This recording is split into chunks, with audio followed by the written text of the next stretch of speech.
சற்று முன் ஆதவ் அர்ஜுனா வீட்டில் ரைடில் இறங்கிய அமலாக்கத்துறை. கொத்து கொத்தாக சிக்கிய ஆதாரங்கள்.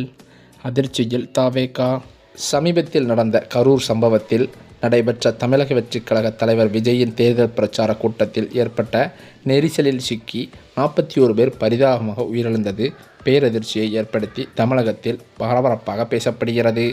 இந்த துயர சம்பவம் தமிழகம் முழுவதும் பெரும் அதிர்வலைகளையும் ஏற்படுத்தியுள்ள நிலையில் இது தொடர்பாக வழக்கு விசாரணைகள் நடைபெற்று வருகிறது. அதே சமயம் ஏற்பட்ட அசம்பாவிதத்திற்கு மன்னிப்பு கேட்டு விஜய் ஒரு வீடியோ வெளியிட்டிருந்தார். இதனிடையே தான் முதல் கட்டமாக நிகழ்ச்சி ஏற்பாட்டாளர்களான கட்சியின் பொதுச் செயலாளர் என். ஆனந்த், இணை பொதுச் செயலாளர் சி.டி. நிர்மல்குமார், கரூர் மாவட்ட செயலாளர் மதியழகன் உள்ளிட்டோர் மீது 5 பிரிவுகளின் கீழ் வழக்கு பதிவும் செய்யப்பட்டுள்ளது. இதில் மதியழகன் மற்றும் பவுன்ராஜ் ஆகிய இருவரையும் கைது செய்துள்ள நிலையில், அதாவது அவர்களை நீதிமன்றத்தில் ஆஜர்படுத்திய நிலையில் 15 நாட்கள் நீதிமன்ற காவல் விதிக்கப்பட்டுள்ளதாம்.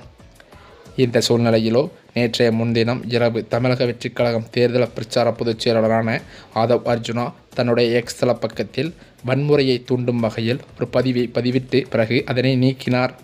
இது தொடர்பாக அவர் மீது காவல்துறையினர் வழக்கு பதிவும் செய்த நிலையில் தற்போது அவருடைய வீட்டிற்கு காவல்துறையினர் சென்றுள்ளனர்.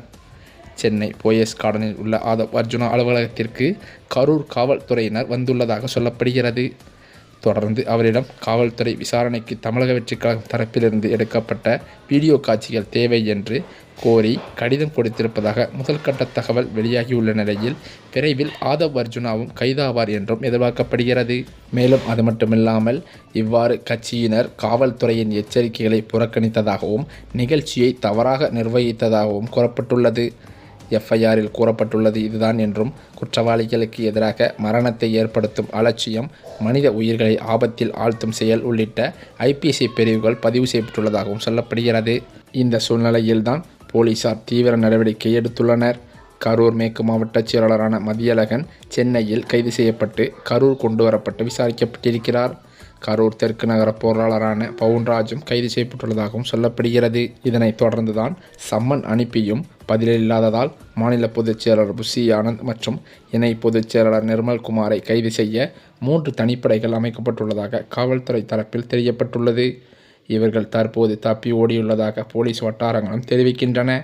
விசாரணையில் விஜயின் 4 மணி நேர தாமதம், அனுமதியற்ற ரோடு ஷோக்கள், கூட்டத்தை கட்டுப்படுத்தாதது போன்றவை விசாரிக்கப்படுகின்றன. மேலும் வன்முறையை தூண்டி கிளர்ச்சியை ஏற்படுத்தும் வகையில் சமூக வலைதளங்களில் பதிவிட்டதாக தாவேகா தேர்தல் பிரிவு மேலாண்மை பொதுச் செயலாளர் ஆதவ் அர்ஜுனா மீது சென்னை போலீசார் வழக்கு பதிவும் செய்துள்ளதாக சொல்லப்படுகிறது.